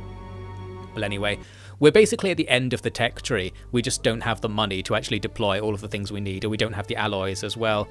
Here was another interception attempt near our second base, where you can see this is pre them patching the auto-resolve bug, so we're not using our missiles. I decided to come in and this time take the manual resolve a bit more seriously. I thought, can we actually win this? We've got 6 torpedoes to bombard this thing with, and maybe I'll click some of the buttons as well and see what that does. And I remembered doing this in Xenonauts 1, but I forgot how powerful it was. You'll see here, when the enemy shoots, you just click evade and your planes move sideways real far and real fast. So you can do some crazy strafing with this and avoid a lot of the damage. Ideally, I think you want to keep strafing in the same direction, so you strafe out of the enemy's cone of fire, which I'm messing up here, but this is a good start at the very least. We do lose the first plane because, well, I was messing up. But during that loss, we got 2 planes behind the abductor, and now they're just bombarding away, taking damage themselves, but that's to be expected, and we get a much better result in the end than the auto-resolve would have been, and we even actually used our torpedoes, so that's good as well. It actually says in the auto-resolve stats that your planes only carry 1 torpedo, despite them actually carrying 2, so I think there might be even more glitch potential there with the auto-resolves. Who knows? Well anyway, we've finally got a mission for the second team to go on. What's left of the second team anyway? It feels a bit more risky using the second team, because I still haven't upgraded their weapons fully, so some of them are still using the regular sniper rifles and such, meaning they're not that good, but they are still sniper rifles. Even the basic sniper rifle is good enough for relatively late game missions, it seems. In this case, we got alerted to an enemy being around this corner by somebody walking around the corner and dying for us. Basically, we just need to take loads of civilians on these missions, let them loose, and the enemy will reveal themselves to us no problem. Here was a rare case of seeing the brain floaty alien outside of the UFO. They're supposed to be the UFO's pilots, so usually they're the last enemy on the map. But this time, it come outside, so that's nice, and then it dies. Probably not so nice, never do that again. Well, we burst through the UFO pretty easily. This was a new kind of UFO, bigger than the other ones. Essentially, it's like a little slice of the alien base attack mission, since it has all the same textures and the same general layout. It's quite nice, really. I think, again, the game should be more about attacking UFOs and less about walking to the UFO, because that's the boring part. There should probably be more stuff inside it, I think. Well, in this case, we're going to be fine even with our inferior weapons. We have enough party members that we can swarm the enemy and kill them. When there's only 1 or 2 enemies, even a massive party of noobs is enough to do something usually. We take an officer alive, and with this officer topic, I believe we've now completed the game, or at least completed the endgame progress thing that used to be on the screen. That thing is gone because we've done 100% of the endgame activities. I think capturing each of the officers in the final version of the game will lead to some kind of story event. So I think we're at the point where the ending of the game might happen, but there is no ending as it stands. So we just sit here beyond 100% progress, doing nothing really. I was waiting for something that I knew was going to happen eventually, because I spotted in the patch notes to the game that it said something about the game ending around the day 180. So there's some sort of hard-coded end. And I thought, well, we've completed the game's activities before then, so I suppose that counts as completing the game. Let's just wait and see what happens when the time limit runs out. So we're pretty much just sitting back here and trying not to die, waiting to upgrade all of my planes as well, not even bothering to contest the air until we have a full suite of upgraded planes. This does mean sacrificing panic by not stopping UFOs. And sometimes we have to actually do something, like here, because a terror-site mission occurs. A very strange terror-site mission. You might have noted it's right on the northern fringes of Siberia, and yet here it all seems relatively pleasant. They've got a nice market beside the gardens here. So yes, the game's suffering a little bit from its limited map pool. It might be worth having it so that the terror missions can only take place in certain hard-coded coordinates, and you could put in some capital cities or something to make it a tiny bit less weird and less unexpected. Not that it matters very much. I imagine that's why the developers don't pay any attention to that, because in the game it doesn't matter like where the missions are taking place. But if you're looking for players to get a little bit immersed, and have a little bit more of a fully simulated alien fighting experience, it might be good for the maps to more closely match up to what's supposedly happening on the world map. Well anyway, I just pull up a very careful terror mission here, because despite the sort of implication that you're supposed to be saving people, you can just not. So we hang out near the landing site and generally use smoke and various layers of cover between these walls and cars to make it so that we're not going to get shot very much. I'm trying to draw the enemy to get a bit closer in this mission. The Reapers out there are going to be no threat to us whatsoever. It's just the gunners I'm worried about, so we're going to stay in cover, make it so the gunners have to walk towards us, as is happening right here, and then we'll be safe. Although there is an actual downside in a terror mission to not aggressively pushing against the enemy, because while you don't have to, and it feels like you should have to, if there are Reapers on the map, the Reapers will be converting the civilians to more Reapers and Reaper zombies. So if you just do what I did and sit around in the beginning area, there's probably a whole bunch of map that you're not really paying attention to, where more and more Reapers are just spawning out there. And indeed, we ended up facing quite a few Reapers on this map. Here I am at the other corner of the map, being surprised. I'm doing the boring part of the mission where you gradually look around the map for the enemy, this time not even cheating it. And here somebody smashes through the window. Luckily, they'd just about run out of movement as they reached us, so we can just gun them down in our turn. And here a zombie is shambling towards our other position. You might note I haven't got a very safe setup here. I've got the squad spread out across the map in small groups of 2 or 3. That was because I couldn't be bothered to play correctly once again. It would be too annoying to move the entire squad around the map looking for enemies, so I'm trying to keep my line of sight really wide, hoping to find them early, and then we'll focus down on them when we find them. And because you don't necessarily need the whole squad to take a safe engagement at this stage, I don't need to be quite so safe as usual. But yes, we have to face many Reapers as we can see here, and more just keep appearing. We get a nice overwatch from behind on that guy, but unfortunately it's not going to be enough to stop that soldier standing around in this office building from turning into a Reaper themselves. Unfortunately, the NPCs don't get the memo about how Reapers work, so they just run towards them as usual, and that doesn't work very well for us. But with Reapers, as long as you have line of sight on them, and you can keep staying vaguely out of their movement range, they're never going to damage you, so while they're a scary and potentially dangerous enemy, they're easier to face than almost anything else in the game because they can't shoot you, and that limits their options severely. You can almost always kill them before they have a chance to get anywhere close to you. Here's some nice line of sight jank coming up. We're going to grab this sniper and shoot apparently through a car that's down there, through lots of roof, and somehow hit an enemy in the distance. Questionable, but it's good enough for me. Just beyond the roof and the magic will happen. The terror mission is completed easily, and by the way, since I played this game, the terror missions have been patched to make them a bit more worthwhile. You now get -10 panic every time you do a terror mission. Right now, I think doing it doesn't give you any explicit reward, it just stops panic getting worse. So, we're about 20 or 30 panic up on where we would be if we played this on the current patch. Back at it again with the world's best lowest difficulty gameplay right here. There is no one who can challenge my right as the king of the lowest difficulty because the hard low difficulty doesn't exist anymore. Here I am clearing out my inventory, selling off these alien corpses for approximately the price of a used car or something. For some reason, a lot of the stuff you can get from the aliens is just surprisingly unvaluable, and again, this matches up with your surprisingly low budget. If they just multiplied all of the numbers in the game by 1,000, I think the numbers would be a little bit more sensible, I suppose, for how much money would be going into projects like this and how much the stuff involved would be worth. Well, anyway, looks like we've unlocked the endgame armor, at least the endgame of early access. This very obviously stolen from a different video game franchise armor design, which is essentially a good armor. A lot of the armors come with a downside to wearing them, but now we have this endgame armor that's just straight up good to wear. You might as well give it to absolutely everybody because it's so powerful. But that just costs a lot of money and resources to do, and you don't really need it because we're actually really at the end of the game this time. This is why I'm stopping my flow of time on the world map, because my memory of reading the patch notes was that the game ends around the day 180. So I was kind of like, should I make a save here in case I need it for something? Not that you can do that, because I am Iron Manning this save actually. But yes, I wanted to say they probably should put something in the actual game telling you that the early access has an end, because if I wasn't reading the patch notes, I would be in for a very nasty surprise very soon. Here's a look at my casualty list.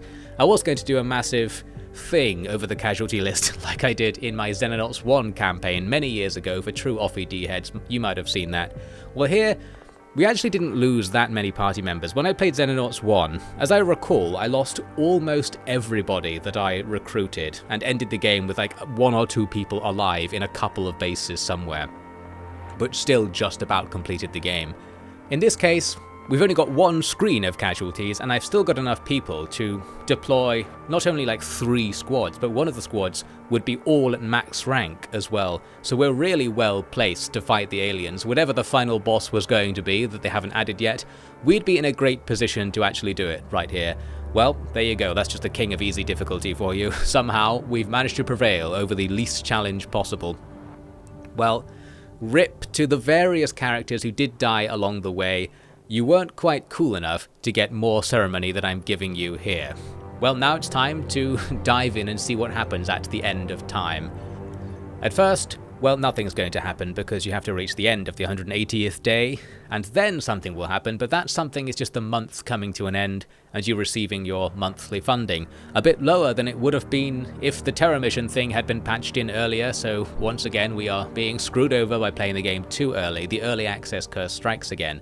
Well, since I got that money, I thought, well, maybe the game does continue, I don't know, so I started making my third base. We're going to make an air base in the Americas. You can make a base that doesn't have the full layout of buildings, such that it's not very useful for doing missions. You can't have a crew based there, but you can just have a few planes and a radar station, so that you can fight UFOs in that area of the map and stop panic from going up. We also need to expand the radar range of the other bases by just putting more radars down, or quantum arrays as they're called here.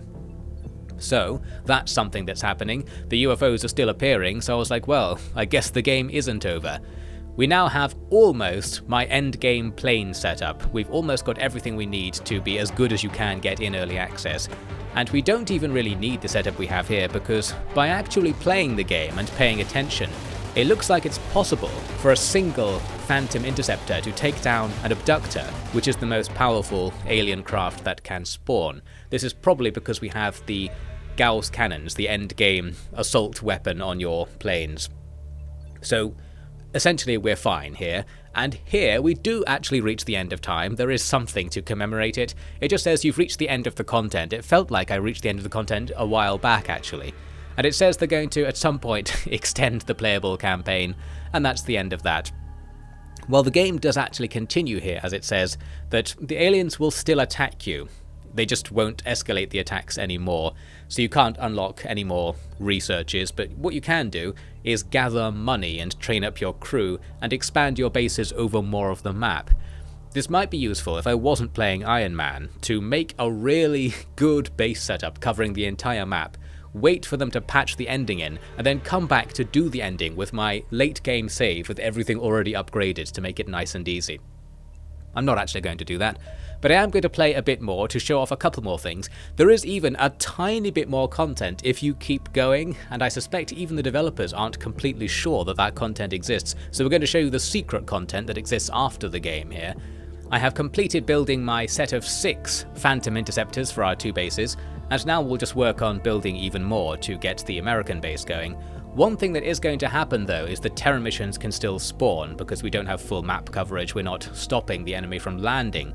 So we can still lose the game quite easily actually from this scenario, because if you get 2 regions at max panic, I believe that game overs you, and failing 1 terror mission would almost do that to us. So we need to actually be a little bit careful here and not let the enemy get off a successful terror mission, or ignore any terror missions for too long so that the panic reduction is added, or panic increase I should say.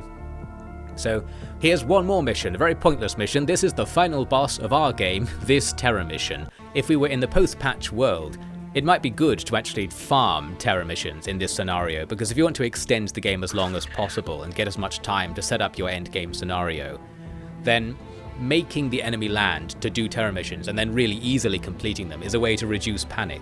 Reducing panic by normal means is very difficult. I believe panic goes down by like 1 point if you destroy a UFO over a territory, but it also goes up by 1 point every time a UFO does something over a territory. So a lot of the time when you shoot down a UFO, it's already created the panic you're saving by shooting it down. So in this scenario, once again, the king of easy difficulty is living on the edge. We will actually get kicked out of the game eventually, because panic will just gradually go up and up over time, but we're going to soldier on anyway with the hope, the forlorn hope, that we can save the world, even though God came down and put a message in front of my eyes saying that he hasn't thought of a way to do it yet, so we just have to wait. Now, there's not much point in talking about this mission, but I'll say a couple of things about it anyway, just to annoy everybody. I played it safe, and I found it to be relatively easy, and of course because we now have endgame equipment on some of the soldiers at least, we can annihilate a lot of enemies. The copyrighted armor design worn by some of the soldiers is kind of like getting extra soldiers, because it gives you more time units if you wear it. It's like you have 1.25 soldiers worth of shooting ability per turn for each person wearing it, so you can sort of increase your squad's effective quote-unquote size, or attacking power really, by just having some of that armor in your squad, and we don't even really need it at this stage.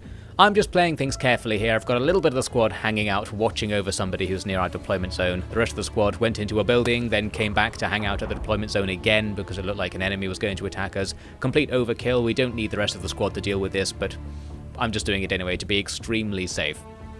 And one thing I wanted to say is that towards the end of the game, The game gets easier for a different reason, and that is that the enemy tend to deploy the Reapers more. I feel like in the developer's mind, the Reaper is like a step up from the regular enemy, but if we were facing just the civilian, like the lizard guys with guns, that would be more of a problem. Because the Reapers, once you know that all they can do is run at you, you can just not be in range of them and just move around carefully. And I think after our first debacle against the Reapers, I was never attacked by them again. And they never had the chance to attack me, so it's like I always had a 0% chance to take damage after that point in the campaign against that kind of enemy. If it had been a normal enemy that can just shoot you, there's always a chance you can take damage, and there's always a chance you can die immediately to damage as well. So I felt like the risk in the campaign actually went down towards the end. It feels like in this campaign commentary, I haven't taken any casualties for a long time. This is a combination of me bothering to play well and, I think, of the game actually getting a little bit easier. And once you have the end game equipment, it's much easier. Here we are at the end of this mission. This mission was actually really bad, in my opinion, because it took me a full 20 minutes to make an entire tactical rotation over the entire map to eventually discover a cloaked enemy sitting in my deployment zone and just kill them in one hit. A massive anticlimax to a long and very boring mission, which was not a very good way to head out the campaign. At least we actually captured a Reaper alive somewhere along the way. Must have smoked them or something, which doesn't really help. I think you can interrogate the Reaper, not that I think they have much to say, and you get +1 training speed or something. Well, now it's just time for some air superiority. Here was a nice test of our air superiority. 3 of our fighters against 3 of the upgraded alien fighter, the Interceptor.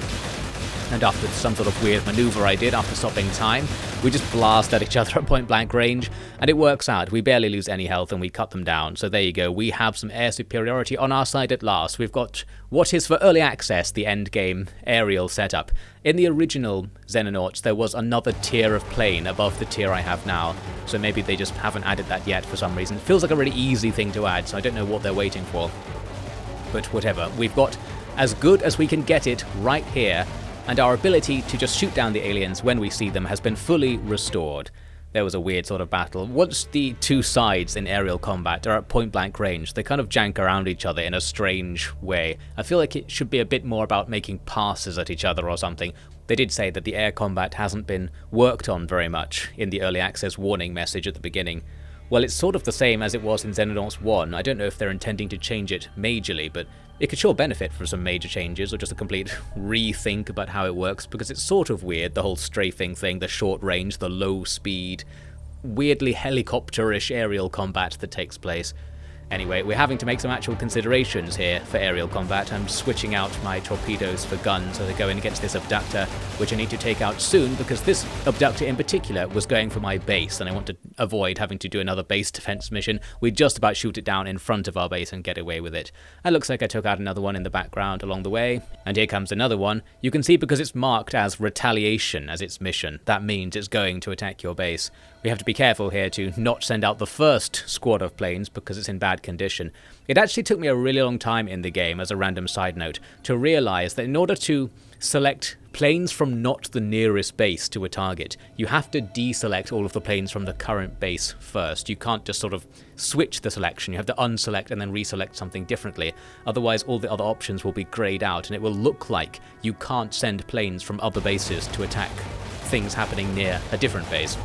I think that is a genuine UX problem, because the impression that you can't send planes from one base to another base to take part in a combat mission is wrong and could cause you to take devastating losses because you think you can't do it. And that certainly happened to me earlier. I knew you could do it because you could do it in Xenonauts 1, but I couldn't work out how to do it. So in some cases I was forced to not intercept UFOs because I couldn't work the UI. Well, maybe I'm just that dumb, but I'm sure it happens to a lot of people, and people who don't play Xenonauts 1 might just presume the fact it's so difficult to do means you can't do it. That's the sort of UX consideration we need to make in the future of utopian game design. Well, for now, I suppose it didn't matter too much. It's time for us to just build up and get all of our air bases in order. I ended up with 4 planes at every base, and I'm building up the radars as well to get as much vision as possible. Here's a bomber coming in over the USA, a rare type of craft that doesn't spawn a mission if you attack it. I think they just give you extra panic if you ignore them. They're easy enough to shoot down, and well, you get 2 panic reduction for shooting it down by the looks of the numbers just there, but I think, given those little bits of white text in the top left, it probably caused 2 panic after spawning, so we've broke even there. If we play things really carefully and get enough map vision, we might be able to stay in the game and stop the panic ever overflowing. And I would need more bases to actually get full map vision from this scenario, but I didn't want to do it. So here was my end game setup. We've got a lot of the world covered, so we can see the aliens spawning most of the time and shoot them down before they get up to too much mischief. Looks like my panic levels aren't really going up or down, but there were also long periods of time where the aliens just don't show up at all. They tended to spawn in waves. And here, as we sit here doing nothing, we reach the secret, ultimate endgame content that even the developers potentially don't know is presented to people in the early access version, the legendary U001 event with placeholder text. So clearly something is programmed to happen around the day 280 in the campaign, and it's something to do with whatever that is. There's probably some MacGuffin that's planned in the plot. We're going to use whatever's in that picture to destroy the aliens, or maybe this is them destroying us because the time limit ran out or something. I don't know how long the campaign's supposed to be. Well, it took about 25 hours to get this far, and I was fine with that being the length of the campaign. The idea that there's another phase after the end makes me a little bit apprehensive. I'm like, well, maybe it should be very short if there's going to be more content added on the end, because I was sort of done by the end of it. I was getting very bored doing the missions. They were so slow, partially because I was trying to play well. And I suppose I didn't need to play well because there was no big final mission to be saving my squad for, so I shot myself in the foot there, unfortunately. Well, never mind. But this does mean this is it for the complete Xenonauts 2 campaign. You might be noting it's not especially complete. Well, we're just going to have to blame the developers there. Don't blame me as usual. It's always someone else's fault. That's the Offered guarantee. In this case, I don't know, they're willing to take your money for this, so it's a complete enough experience that they were willing to release it to the public and take people's impressions on it based on that. So, take your impressions to them and not to me, of course. Well done, Earth. Looks like you're saved. We're never going to stop the aliens showing up, but with a modest investment of a few million per month, we can keep them at bay. I think humanity is going to be relatively sustainable as long as they don't panic too much. We need a way in the game to sort of calm people down and be like, seriously guys, we've got this under control. Maybe if the aliens don't make any attacks for a long time, like you always shoot them down, panic will start to degenerate as people realize the aliens just aren't landing anymore. There's no more terror missions, no more bases, everything's fine. It's just like 6 pilots and a few air crews taking care of the entire war. And look at the positives. We've stolen a whole bunch of alien technology. We can reverse engineer all of their Elenium devices. This probably would be a new golden age for Earth under the aliens' constant threat of attack. We're united against the aliens politically. We've got their technology. This is where the ascent of the human empire in the Xenonauts universe would truly begin. But it's where this commentary on Xenonauts truly ends, because I guess nothing else is going to happen. So, I'll see you next time for a commentary on something else. Got a couple of other XCOM-like games that I'm interested in playing relatively soon, actually, for comparison purposes. We'll see what I end up doing. Before then, I actually played Against the Storm, a weird roguelike city builder, so I'm going to do some kind of commentary on that. For my final word on Xenonauts 2, it's not finished. I suppose that's the overall review. It's obviously and openly, admittedly not finished. So you don't get the full package. However, you actually can get the full package by just playing Xenonauts 1, because Xenonauts 1 is almost exactly the same, let's be honest. Very little is added in this game. And because Xenonauts 1 is very finished and has an active community and mod scene and stuff, you can get this sort of old school XCOM experience probably a little bit better in Xenonauts 1 right now. I suspect one day Xenonauts 2 might take the crown for that, but right now, potentially not. At its release state, at the very least, it's in a little bit of a state, although they have been improving it actively. I noted in the patch notes, actually, they've removed the time limit thing entirely as an option, as I recall. I think they now let the player decide whether there's going to be time limits in missions, because so many people were complaining about it. That was going to be their big innovation, and I'm among the people that didn't really like it, but I just like the idea. I suppose it just doesn't work in this game. It needs to be a different game for time limits to be fun, instead of just arbitrary and unfair feeling. Also, It's too easy and too hard in different places. It's probably too easy overall, actually, I'd say, at the risk of sounding like I'm being too much of an uber gamer. I found it to be easier than Xenonauts 1, possibly just due to experience, and because I'm playing on easy difficulty. Yes, the man playing on easy difficulty is complaining that it's too easy. Somebody solve that. If only there was a way. I suppose there isn't. Let's just get out of here. Xenonauts 2 was okay. I felt compelled to play the entire thing, found that there wasn't an entire thing, overall got a bit disappointed by it, flicked between being really engaged in tense combat scenarios and really bored during the missions as the tension whittles away due to the lack of combat scenarios, I suppose, over large, expansive maps. And I wouldn't want to play it again. I suppose that's my final ultimate review, unless it was severely modded, changed and such, which it probably in the future actually will be. Well, let's just get out of here.